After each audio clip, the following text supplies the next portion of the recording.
guys, how are you? I'm continuing with sharing experiences in medical school, and today I'm sharing how a drunk person got himself in our room and the things that happened after that. So it was this Saturday. It's a beautiful afternoon, really afternoon or evening, around 7 to 8 p.m. And we are seated in the room with my roommates. We were three, hall 4, room 302.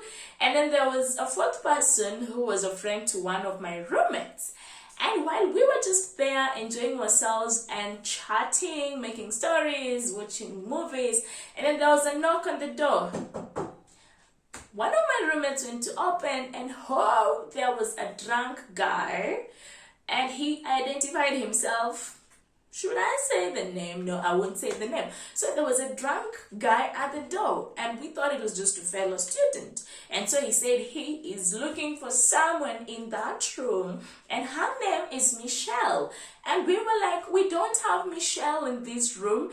And he said, yeah, it's Michelle. And we asked, okay, can you describe this Michelle? He said short, brown. We're like, oh, maybe he's meaning the friend to my roommate who had come because she was short and brown. All right, so we let him in, and so we started asking him, like, who sent you here? And of course, he was drunk. He was saying senseless things that were not literally making sense. And I asked my friends, guys, this person is drunk. Why are we even allowing him to be here? And I remember my friends saying it. Oh no, Vicky, you don't have to worry about that. You know what? This guy is drunk. There's nothing he can do to us. He cannot fight us. I mean, he's so drunk. And I was like, all right, let me go with what you guys are saying. So we sat and we entertained him, not making him laugh or dancing, but just letting him be there and continue saying whatever he was saying. Hey, now let me tell you when things changed.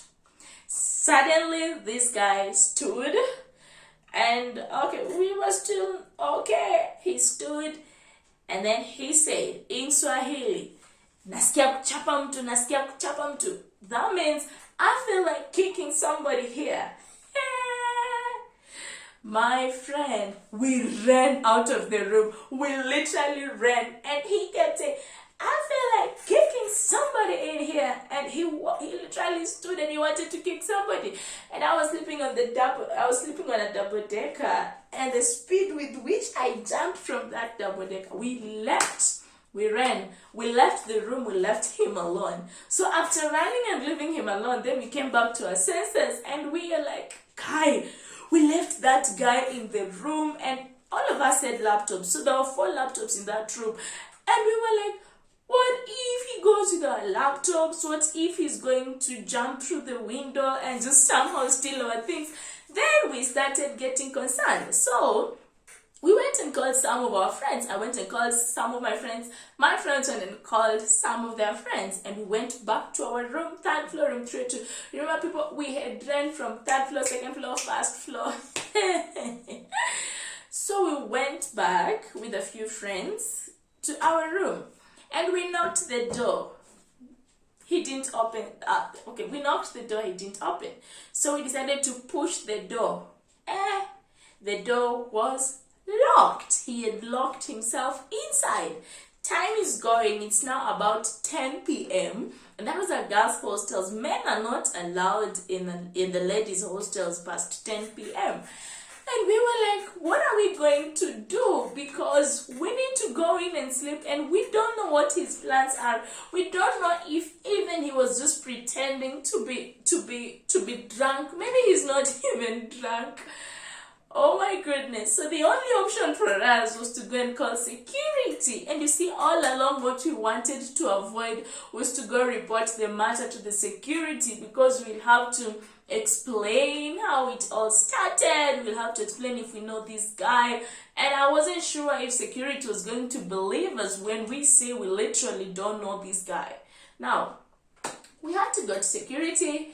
He came. So one of the security officers came, and he also knocked the door, no response. And he was like, kijana fungua mlango, no response. So he was like, kijana, nimekwambia fungua mlango, na usipofungua hiyo mlango hatutapatana vizuri. No response. So he decided to give one kick on the door. The door just fell. And guess what? The guy was literally asleep. I think that's what alcohol does to people. He was literally asleep. And the security was like, do you guys know this person? And we're like, we don't know him. Then how did he find himself in the room? We let him in. And now there are also many questions to answer, questions that didn't make sense. But now the thing is, our door was broken because actually it was kicked to open it.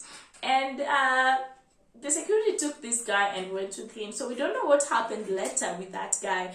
But I think we had really learned our lesson that first saying that this person is drunk and not do anything, and then when he gave the threat, we all ran away. Kumbe we would just have stayed there. You see, he slept. But another thing was that since that day, our room was marked, room 302. And somehow the custodian was like, wale wasichana wa room 302. I mean, it wasn't us. So guys, there was a really funny experiences of first year. Yeah, stay tuned for the next one.